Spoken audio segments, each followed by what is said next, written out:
ahead and start walking through the corn plot. And just to get started, I want everybody to understand that we have a nice little opportunity. It's called our Field Day Giveaway. Any grower who orders seed corn or soybeans by Friday, September 5th, and attends a Proharvest Field Day will have an opportunity to have their name drawn for a $2,500 gift certificate. So each unit of corn is worth 1 point. Eight units of soybeans is also worth 1 point. So it's just a little bit of an incentive for you to put your order in and give us your confidence. I was talking to Lynn earlier about the corn plot. It was planted at 34,000 May 7th. It was strip tilled with 200 pounds of DAP, 100 pounds of 0060. There was, with the verdict, 60 pounds of nitrogen put down. There was starter at 5 gallons, 24/6, and included capture. And then he side dressed 110 pounds of nitrogen. So that basically liquid covers, 28. Yeah, liquid 28. So everything was 28. The products that you're looking at are mainly stacked ribs, and when we call them a stacked rib, that is a 95.5. It's a Genuity product, and so that is called refuge in a bag, and it would be the stacked rib. If we get, there's a few that are non-GMOs, and we'll explain that, but there's also a couple that are the new Duracade. We'll be talking about that. We just want everybody to recognize that the Duracade products, until they're approved by China, will not be released by us. So does that make sense? We do need the event. We do feel good about it, but we really would like to have the Duracade approved by China before we release it. So let's just be a little careful on the straw. It's a little damp. Don't fall. It's a little slick, but we'll take our time and go through the plot here. Our hosts for the corn plot, Jay Whalen from Streeter and Dan Naughton from Atlanta. So the first variety that we're going to be talking about is 6101, a tremendous flex hybrid. It's a 101-day Genuity Smart Stack, so it's the 95.5. We have been incredibly impressed with this hybrid for yield. There's a lot of guys that want to get started earlier in their harvesting, and your moisture is going to be down in that about 10 points less than the 114-day hybrids, and you're not really giving up that much yield. Very consistent, very high yielding. It's also an excellent product for cover crops. The next hybrid we're going to talk is 6444. This is a 104-day hybrid, also Smart Stack, rib complete, so 95.5 blend.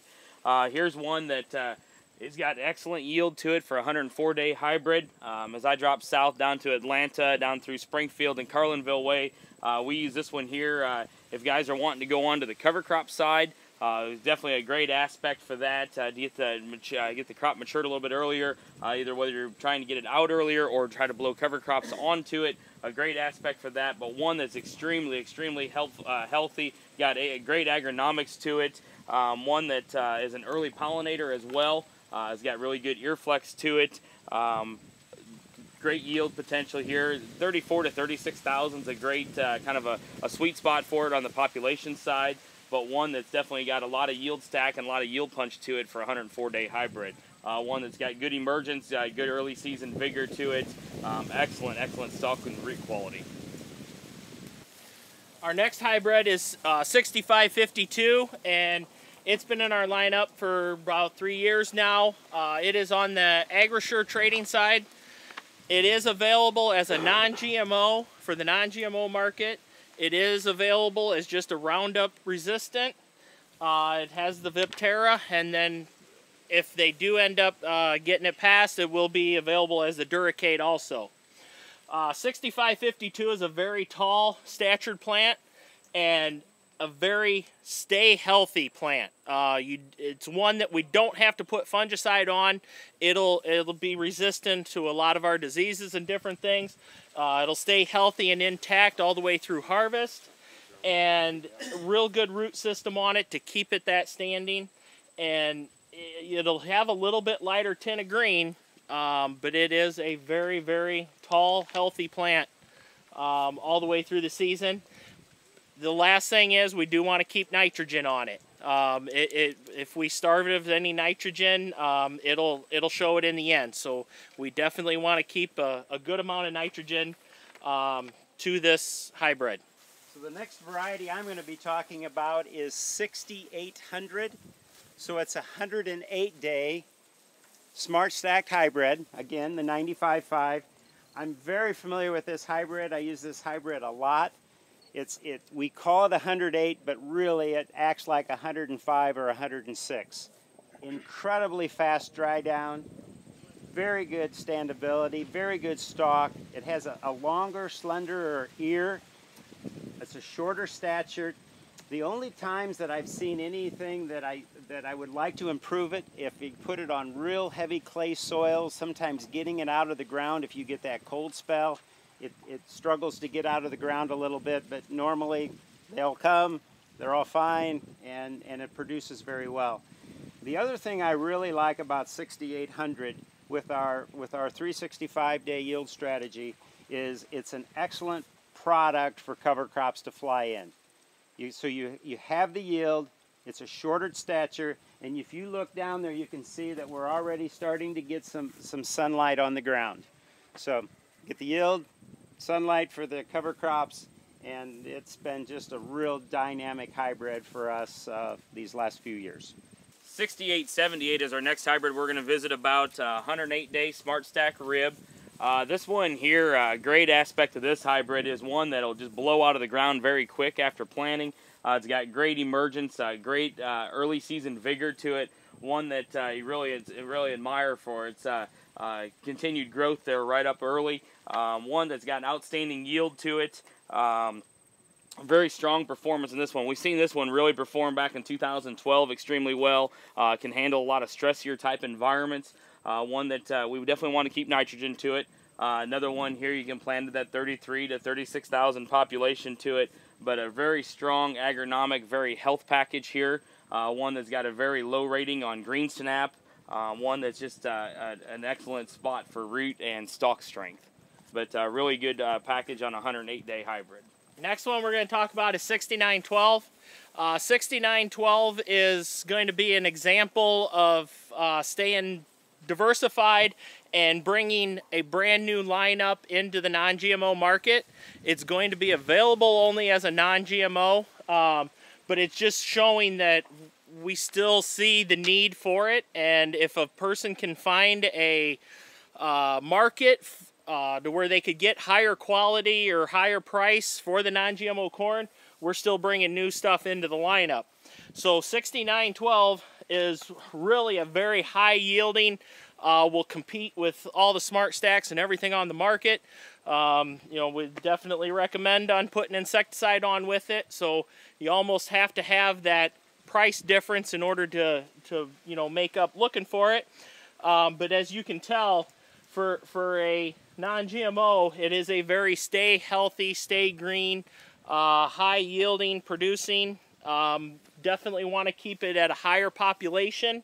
It really does well at the high populations, and stalk strength and everything is really good with it. Want to keep it, on the higher management, fungicides, that stuff, it'll respond to all of that very, very well. Okay, the next hybrid I'm going to talk about is not in the test plot, but it's in your book and it's on your sheet. 6923. 6923 is a Duracade product, and again, it's depending upon China approval. So it's when we talk about Duracade, it's the new rootworm event from Syngenta, and it's an introductory offer. And I know that many of you are very interested in an additional rootworm event, because we are having a lot of issues coming to us with this continual rootworm, the variant of the rootworm. We're seeing that we need it, but we're just patient upon China. So the 6923 that we are looking at is a very consistent type hybrid, very durable hybrid, and it will be in our lineup as soon as we can bring it. The hybrid that is the next one that I'm going to talk about is the 6990. Again, it's a 95.5, so it's already blended. You don't have to worry about putting the refuge in there. One of our most popular hybrids. And to me, what it does is it brings an incredible amount of flex. And when you have that tremendous flex, you have that ability to maximize your yield at every angle, at every turn in the growing conditions, or when we're producing this hybrid. I was in mine just yesterday, and I was really, really impressed. I can't get my hands around the bud of that corn. But what I'm seeing with this hybrid is it has an incredible ability to handle stress, and it has a great ability to handle drought. I realize we didn't have drought this year, but this really proved itself in 2012. The other thing that I really like about 6990 is its quickness out of the ground. It has great standability. Late season, very adequate stock to hold it up and get it into the combine. And it's still in that earlier 109-day hybrid area, so it's still earlier than those 113 days, so it'll be about 4 points drier than the fuller season corn. But one of our top-selling hybrids, and it's just been a real dynamite hybrid for us. 8023 is the next hybrid. I'm going to visit about a 110-day hybrid as well, Smart Stack, rib complete, so it'll be a 95.5 again. Here's one that has got outstanding performance to it. One that's got excellent grain quality and test weight to it. I know Keith has visited with us about it in the past. What he was hauling out of the grain bin last fall was anywhere from 62 to 63 pounds onto it. One that's just extremely good grain quality. We kind of made here for Eastern Illinois, Western Indiana. It's kind of its sweet spot here in Illinois or on the western side of Indiana. Performs the best with the highest nitrogen ratio to it, so keep the nitrogen up to it. One that's extremely good option for corn on corn. Definitely a good corn on corn hybrid. If you're in that kind of a scenario, if you're heavily on the corn acres, definitely a good option for that right here in this home territory. Consistent ear size, one that's got definitely good root strength to it. Another one that's just agronomically strong with a good flexible ear to it. Other thing I kind of wanted to point out, we hadn't pointed out, is we're kind of getting into a low area. As a lot of you guys know, in this area we've had 4 to 5 multiple big rains this spring, so it may get a little bit tougher here for a while. The other issue was with adding the building here, we weren't expected to be this far into the field, and they cut the front of the plot off right where the sprayer went crossways to make a nice line on the front before. So there you can see the 2 sprayer tracks going crossways through here, so that's kind of why some of these look a little bit tougher than they normally do. The next hybrid that I'm going to talk about is 8110, and this one has had an exceptional performance for 2012-2013. So through that drought year and then the next year after, this one has just really performed well. It's got a medium stature to it. It is very widely adapted to any soil types. This can go on your sand, this can go on your clay, this can go in your good soils, and it's going to perform very well in any condition, any soil type. Really widely adapted. And the other thing is you can look at it and it has a very upright leaf, not that big wide. So this is going to be another one. If you don't want to get into the earlier hybrids for the cover crop option, this might be a good 110 day if you're comfortable with that. Think you might lose yield with an earlier one. This one we still have the option of coming in and putting a cover crop into it and having success and getting a good establishment.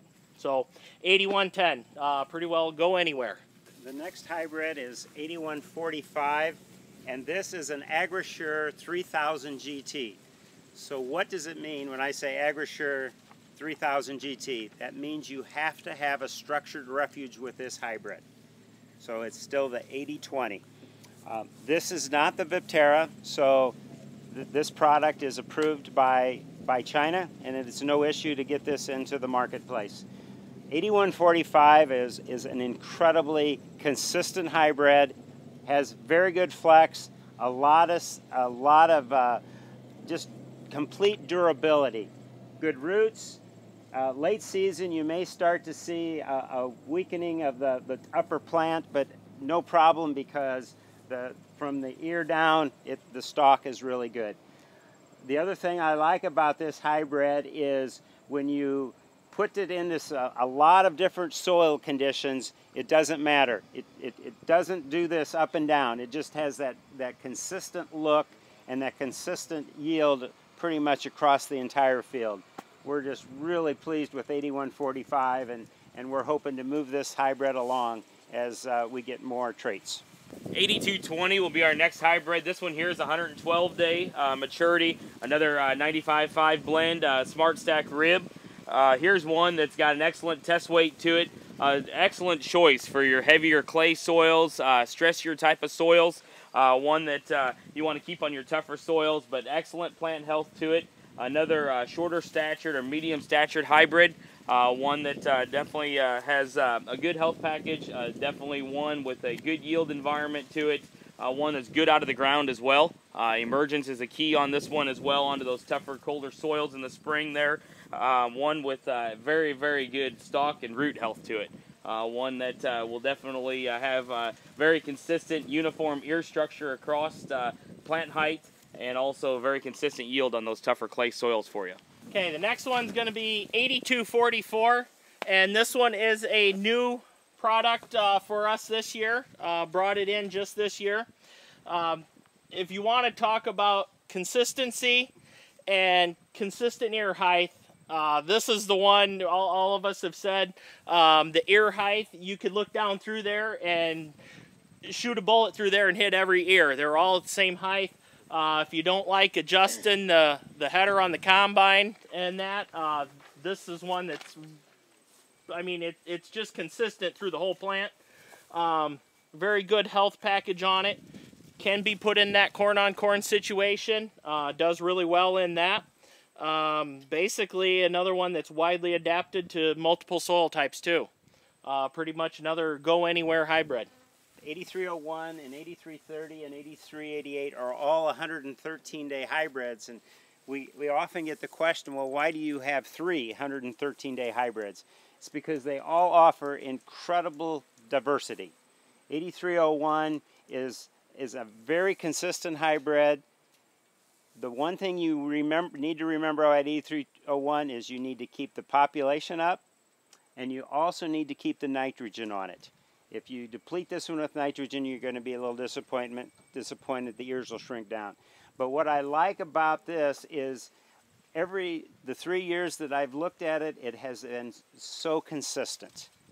You sometimes see these hybrids go up and down and all over the board, but this one has that relative consistency throughout the entire growing season. Another thing that I personally like about 8301 is I like its ear height and I like its combinability. When farmers harvest this grain, they are just extremely pleased. Very, very high quality grain, very high test weight, and again, it's the type of a hybrid that has a little bit of a narrow structure at the top, and you can put some cover crops into this product. 8330 as well as a 113-day hybrid. This one's available in Smart Stack rib or non-GMO. Very good yielding non-GMO hybrid. When I refer to this one as performance and yield. It's very, very strong agronomically, one that's got a great health package to it.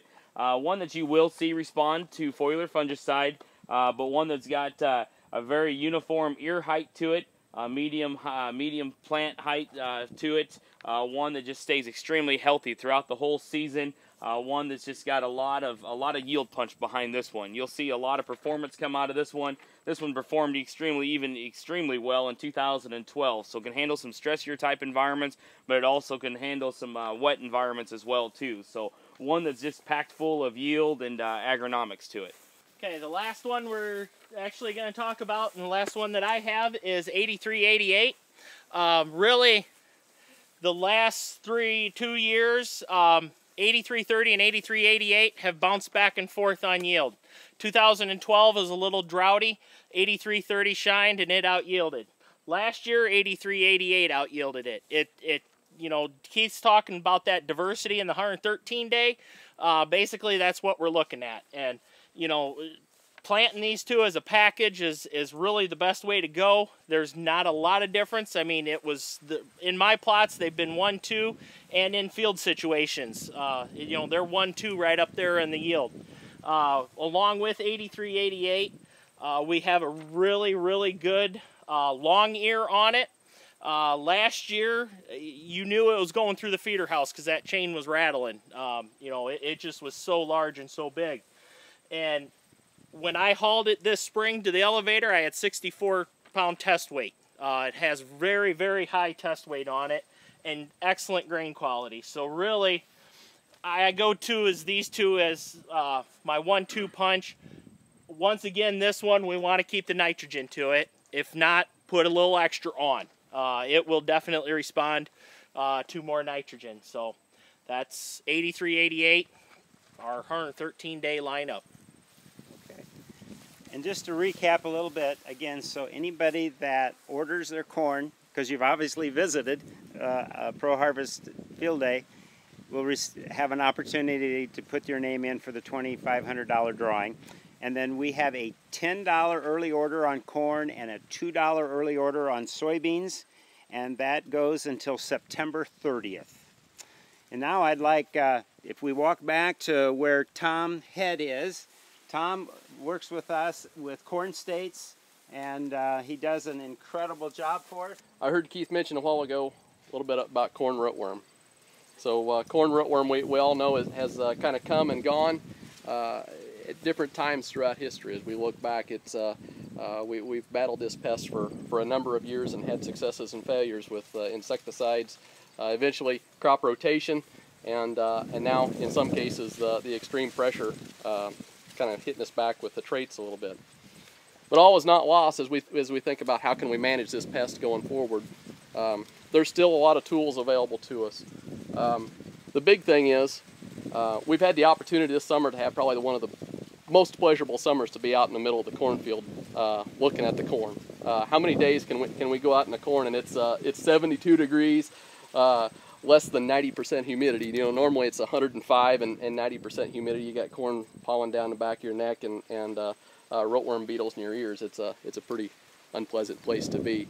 We've had a great time to be out there this summer, and really what we've seen is a bit more delayed emergence. So the beetles have come out over a period of time. Oftentimes they all hatch all at the same time. We'll see the males hatch first and then the females a little bit later. This year it seems like that hatch has scattered out some, and I don't know whether to attribute most of the decline in population to the winter we had. You know, obviously we had a pretty fun winter with the precipitation, the cold temperatures, but also we had a little bit more moisture. Back at my home farm, we had you know, double the rainfall in late May and early June than we would normally have. So that as those eggs hatch and the larvae emerge, can reduce the populations. But regardless of what technology we have out there, what trait we have out there, which hybrid, understanding what we have to work with is job number one. You know, we can't fight a battle unless we know who we're battling against. You know, the football players in the crowd would understand. You know, when you see the offense lining up a particular way, your defense is going to shift just a little bit if you see them lining up in a particular pattern. We got to be prepared in any crop production situation to do that same thing. But unless we're out there walking around looking at the cornfields, we don't know what we've got going on. After that, we can determine which way to go. That may be simply changing traits. It may be introducing another crop into the rotation. You know, where we've been heavy on corn, a year of soybeans can do wonders to resetting the population. Corn rootworm larvae can't survive on soybean roots. So if they hatch and that's all they got to eat, that population is going to diminish. Now, if they hatch in a soybean field and there's a whole bunch of volunteer corn out there, there's still going to be some of those live and emerge, and again lay eggs for the next growing season. But if they hatch, a year of soybeans can do wonders to resetting the population. In some cases, thinking about our trait strategy and going to a dual mode of action. So I think you'll take a tour after a while, and you'll talk. Doug's going to talk about soybean production a little bit, but in soybeans, you know, we continue to talk about weed resistance management and using multiple herbicides to battle the resistant weeds. A lot of that's the same thought process that we need to be thinking about, and we're having great success with in corn with corn rootworm. The third option, if your favorite hybrid out of this list is not available as a SmartStax pyramided type product, soil applied insecticides can be effective, but there's a little bit more variability in the results oftentimes we see there. And then again, going back and walking those fields and targeting your most risky fields for some of those scouting activities, and considering a foliar application should you see beetle emergence. So 2013, after the fall, after the rough summer that we had in 12, and maybe I shouldn't bring that up, Keith, but 2013, there were places where we just had enormous populations of corn rootworms. Like I said, to the point in your nose, in your ears. It was a rough summer to walk corn. But those extremely high populations can overwhelm about any technology. The bugs still have to eat the stuff to die. You know, if you feed so many of them on those roots that you eat all the roots off before they all die, you've still got root damage. So understanding, knowing what you've got, considering a foliar application to manage adults if that's needed, will go a long way if you have to be in a corn-on-corn production situation. And why is that so important? Because as we think about the pipeline, so all the trait provider companies are doing their best to bring out new products to work. The fact of it is, there's still a deregulation process involved here. We're probably 3, 4, 5 years from the next trait becoming available that will help battle the corn rootworm. So everything we can do to manage the populations and keep the technology that we have today effective, be it an AgriSure trait, a SmartStax, a Triple Pro, to keep those effective as long as we can, is gonna get us to the point where new traits are available. The next new trait that is coming online from a Monsanto perspective anyway is what we're calling Genuity or SmartStax Pro. And what that is that's taking the cry proteins that we're using today, where it uses a protein to interact with the inside the gut of the insect, actually rupturing that gut and causing a little unpleasant for lunch, but causing some of those contents to leach out into the belly of the insect and causing them to die. SmartStax Pro uses a different type of technology where it actually interrupts some of the processes inside the insect. It's a very specific interaction and very targeted to corn rootworm.